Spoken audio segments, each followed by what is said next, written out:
From Yahoo Finance, this is Electionomics. I'm Rick Newman. And I'm Alexis Christoforous. Welcome to the podcast. So glad you could join us. So this week we're talking about TikTok, the hugely popular Chinese video app that has really become a political football in an election year. How might the fate of TikTok impact the presidential election? So my co-host, Rick Newman, is actually on a much-deserved vacation this week. So I am flying solo, but not to fear. I am joined by my colleague and host of the final round on Yahoo Finance, Miles Udland. Miles, it is so good to see you. You know, we're not in the office together. We don't do a show together. But I have not seen you in a long time. How are you doing? I'm hanging in there. I'm doing okay. I was thinking when you asked last week to do the show, I was like, I guess I haven't seen Alexis since March. I haven't seen anyone that we've worked with since March. I haven't even socially distanced, met up with anybody here in the city. I know there's a few of us. So it's always good to see a familiar face, even kind of through this medium. Yeah, a little bit of a mini reunion for us. But so we have a lot to talk about, but I know, I've been fascinated with this TikTok story and I want to talk about it in relation to the election, just to bring viewers up to speed. So the Trump administration has accused TikTok of providing data on its users. It's tens of millions of users in the US to the Chinese government. It's something that TikTok and Beijing continue to deny. And initially, Miles, President Trump was going to outright ban this app. But then Microsoft jumped in and said, wait a minute, we've been talking to TikTok. We actually want to buy their US operations. And after some reflection and probably some nudging from fellow party members, Republicans, Trump changed his mind. And he said, okay, I'll give this my blessing. But there are some contingencies here. There are some stipulations, I should say. One of them being he wants the US Treasury to get a big cut of it. But before we jump further in, talk to me about what the ramifications might be for President Trump, who we know is far behind in the polls right now with less than 100 days before we go to the polls. Could this actually backfire or work in his favor, do you think? Well, I think at this point, you mentioned the polls, and I think at this point, everyone should assume that anything that is being floated by Trump, the administration, any of his surrogates, is what they believe to be an explicit play on voters might like. So I think our inference should be whether the president himself or members of his team believe that TikTok is an election issue and that spinning it off or getting it away from Chinese control, because their parent company, ByteDance, is a Chinese-based business, would be something voters would care about. So I guess on that count, I would have to assume that they believe it's an issue that would matter in the election. But it's funny, as you were outlining what we know right now. I'm really still not sure exactly where this all came from. Right? If we go back 10 days, everyone has known that TikTok's parent company, the fact that ByteDance is a Chinese tech company, and Chinese tech companies are essentially arms of the Chinese government. I think Alibaba shareholders have made peace with this to some extent, right? And we can question their numbers, so on and so forth, right? But this is part of the deal. So TikTok and ByteDance fit into the same basket, but so everyone's known that for some time, but that this is the moment where now there's being pressure put on TikTok from a couple different directions to spin it, to get spun off from ByteDance and be a U.S. company or controlled by U.S. shareholders, however we want to say that, is still curious to me that it's happening right now. And obviously crazy that it's happening in this fashion, that the president is tweeting, we need them to be spun off or I'll shut them down. I mean, it's quite a bizarre way for anything to go down, any, spin out, any IPO, SPAC, however they kind of make it to the market. So I guess I'm still at this point, with a purported September 15th deadline for the service to get spun out or shut down in the US, I'm still not sure exactly where this story came from, but we're kind of just working off the information we have, right? Yeah, it really is like we're walking into the twilight zone, because you think about just a week ago, the CEOs of the 4 big tech companies were before lawmakers talking about, defending their businesses, right? And these lawmakers are thinking about possibly breaking up a Facebook, saying that Apple is too big for itself. And yet you have the president here talking to another tech giant, Microsoft, basically saying, yeah, go ahead, get bigger. We want you to go ahead and buy this social app. There's been some talk that maybe, initially when the president came out against TikTok, was he just, grasping for straws? Was that a way to sort of ratchet up the tensions with China? Yeah. And he didn't realize it was going to become this whole big thing? Because the fear from some folks, and I don't know if you buy into this, is that if Trump were to just outright ban this very popular app, that he would be alienating younger voters, some of those people who might be voting for the first time come November. Do you think there's anything to that? I think that is, well, again, I think that is probably unlikely, but as I just said, we have to assume that it is something that members of his team have thought about and kind of viewed that way. So, but I think the trade war angle is probably correct, right? We can sort of infer that Peter Navarro, huge China hawk, very vocal member of the administration, has been in whether the president's ear or other members of his administration's ear about, hey, this app is a problem. It's very popular. It's taking a lot of data from U.S. citizens. We don't know what the company is doing with it, if it's secure, if it's safe, so on and so forth. I think those concerns, as we kind of said, have been there for a long time, whether it's with ByteDance or other Chinese tech companies. It's just, this is the first that kind of broke through as a big consumer app. And so in the context of the trade war, yeah, I think this is something of a natural evolution, although again, that it came up in this fashion with this sort of speed is still surprising. And then to go back to your comments about the tech CEOs on Capitol Hill last week, of course, Microsoft's the only one who's not there. So it is sort of like you think, oh, did they say, well, we had these other four guys and we've decided those companies are bad, but Microsoft didn't show up this time. They kind of took their medicine back in the 90s. They don't have really a consumer social network right now. But LinkedIn is not really a consumer facing. I mean, I guess we're consumers and we're on it, but it's not like, it's not Facebook and Twitter and these others. So I guess it's fine, right? If they're the ones that buy it, they have plenty of money to do it. They could borrow, they have the money on their balance sheet, so on. So, I mean, I guess that makes sense, but it is still curious that it comes up now in the framework of it being some kind of motivating issue for voters. Like, I don't know who the marginal voter is that said, I deeply care about U.S.-China tech security issues. And if this deal does not go through, I will therefore not, view the administration favorably or unfavorably, and so on and so forth, right? It is sort of like a niche issue that I find unlikely to be a marginal motivator for any voter, for any party in this election. And to your point, you're already seeing some smaller competitors of TikTok. They're like, oh did Christmas come early? Because they're getting people going to them. They're the companies I didn't know about. These are apps, Byte, BYTE, and Triller. So there's been a lot of activity there. They also offer these short videos the way TikTok does, and they're getting a bunch of American users now flocking to their platform because people are like, wait a minute, I don't know if TikTok's going to go away. What's going on here? But I want to talk about a bigger issue within TikTok, something else the president said recently, which is this sort of, I don't know, like a mafia-like behavior or mafia-like idea of the U.S. now saying it should get a cut from the sale of TikTok if not just Microsoft, but any U.S. company goes ahead and buys it. And Trump is saying that's because he sort of brokered the deal, so the U.S. should get a piece of it. What if that were to happen, which I don't even know if he has the authority to make that happen, what does that mean for other U.S. companies? Well, so I think, and we're recording this Tuesday afternoon, just within like the last hour or two, Charlie Gasparino of Fox Business tweeted, that his sources are saying neither TikTok nor Microsoft says there's any chance that they're paying the Treasury a vig on the deal, right? And I think during a press availability yesterday, which would have been Monday, Trump used the phrase key money, which Andy Serwer brought up on our show is like an old school New York broker thing. Like, I guess it's like we'd call it like an agent.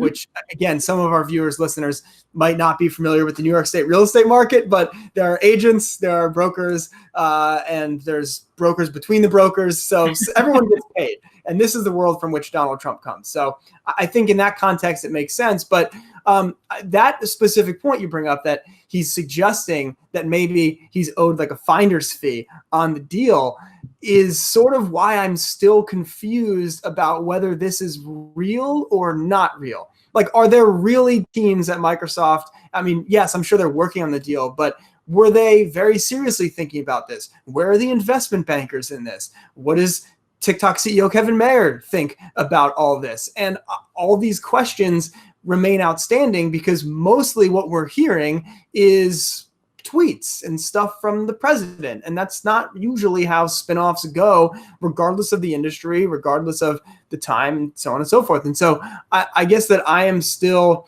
using the skeptical reporter hat, looking at this and saying, almost none of this adds up in the way that you and I would expect to see public M&A negotiations go down. Because we both know that, Wall Street Journal reports, sources say, company looking at this. 2 days later, Bloomberg says, well, now the value is that. And then on Friday, the parties say, here's the deal. That's kind of the way it goes. That's not really happening with this deal. And so I just, again, sort of remain, I look askance at the entire thing and think, well, what exactly is going on here? I guess we'll find out, right? I guess maybe TikTok. Yeah, I mean, they have till September 15th. I just don't know. Yeah. To come up with some sort of a deal. And, I've read various articles, some saying that Microsoft is talking to others, that they wouldn't be going it alone, that maybe there is some sort of little contingent of investors and Microsoft would be the big name investor among them. But what do you think about Microsoft being the buyer here? And what does Microsoft have to lose in its relationship with China? Is this going to be something where at the end of the day, no deal happens and Microsoft is left holding the bag saying, wait, what just happened here? And now I can't do business with China. Yeah, I think if you look at the Xbox business and their entry into the consumer through that direction, it's basically a streaming device. I mean, you're obviously very involved in it, but it is essentially a streaming device. There are, things you can have on your TV that you can play like a game physically through your Xbox. I guess you could record a TikTok through that same device in some imagined future.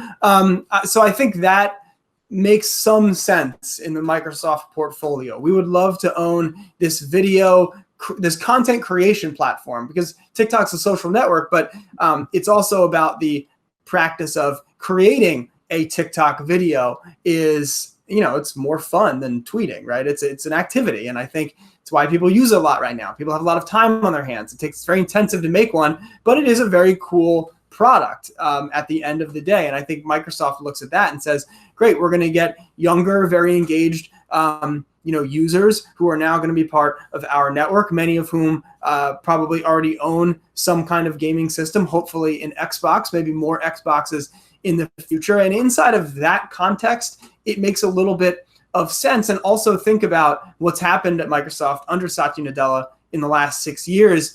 They've pretty much only focused on enterprise and B2B type things. You look at what's happened with the Office suite, with Azure, other parts of their business. I think it's a very interesting bet from Microsoft's perspective to make. And again, let's assume it happens. I think it's going to be very interesting to see how it plays out. But just the way that the process has gone so far, until that press release crosses the wire that says Microsoft buys TikTok, I will remain skeptical that this is sort of how it's going. But I do think that were it to happen, it's a very, very interesting thing for Microsoft. I think makes more sense maybe than it might appear on the surface. Yeah, I mean, I think it would give Microsoft sort of a cool factor it doesn't have now, even though it does have Minecraft as well. And Xbox, right? But if this were to happen, now China's coming out, and saying, hey, look, they're calling the U.S. a rogue country. They're saying that if any U.S. company were to go in and buy TikTok, they're calling it theft.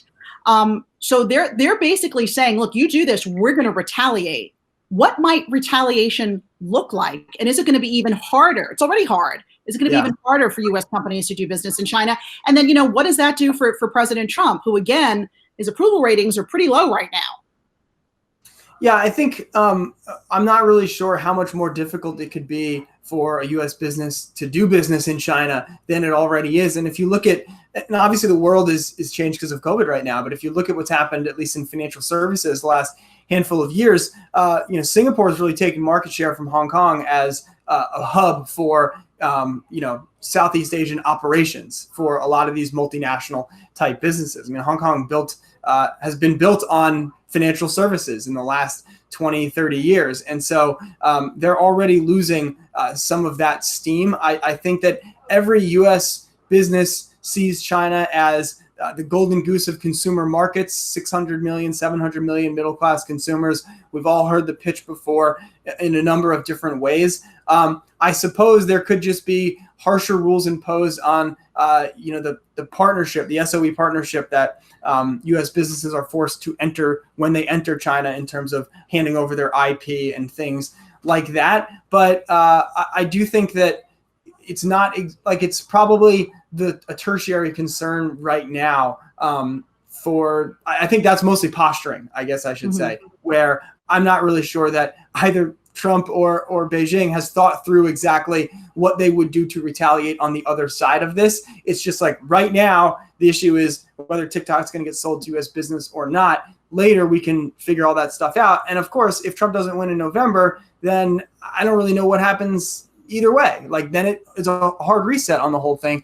And then that opens a whole new door of questions about this. And I'm sure Satya Nadella and the team at Microsoft are thinking the same thing, going, look, if we're going to do this deal, we got to get it done before November 3rd, in case somebody new is in the White House and starts to talk to us about something else.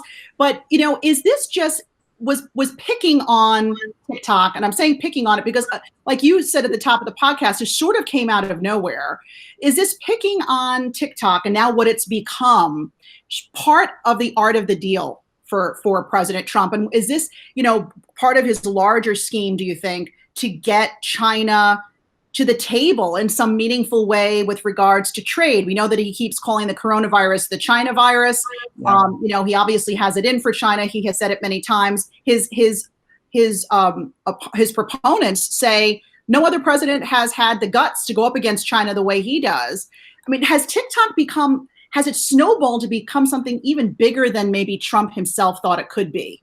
Well, I think if you look at the way Trump has always viewed the U.S.-China trade relationship, is he's viewed it through the simple lens of the deficit. And he's viewed that as money that China has stolen from the U.S. because we have a massive trade deficit with China. We import more than we export to them by a massive margin. And we don't even need to get into all the, does China own the U.S. Treasury market stuff? Because that's, anyway, they're a net creditor to the U.S. government and we're a net debtor to China. So Trump wants to get that ratio to flush. He thinks that's what's fair. Now, we could go through a whole exercise about, trade balances and the capital account and, whether all that stuff he believes true is true. But we saw in 2018, I believe it was, when there was that imposition of tariffs, that income to the Treasury via tariffs went up like 60, I think it was 50 or $60 billion. And that's what happens. You impose tariffs, you get income from tariffs. And I think that Trump views that and people in his corner, again, I'll bring up Peter Navarro is going to be chief among these proponents of this strategy, views that as quote unquote getting level. Having quote unquote fair trade is about having a balanced trade balance. So that's the way that I think this administration is viewing it through, and China hawks, we could say, view it through that lens. So I think it follows that if we get a $50, $100 billion company, whatever TikTok is valued at inside of ByteDance, if we get that to be spun out, or we get a U.S. business to acquire that, you can see a logic wherein it's like, see, we got another $100 million from China that they actually owed us, but now they've paid it in the form of this corporate ransom, if that all kind of follows there. And so I think that that's probably the most likely reason that this bone has been picked with such fervor, and it is seen as such a logical prize for an administration that wants to even up trade deals with China.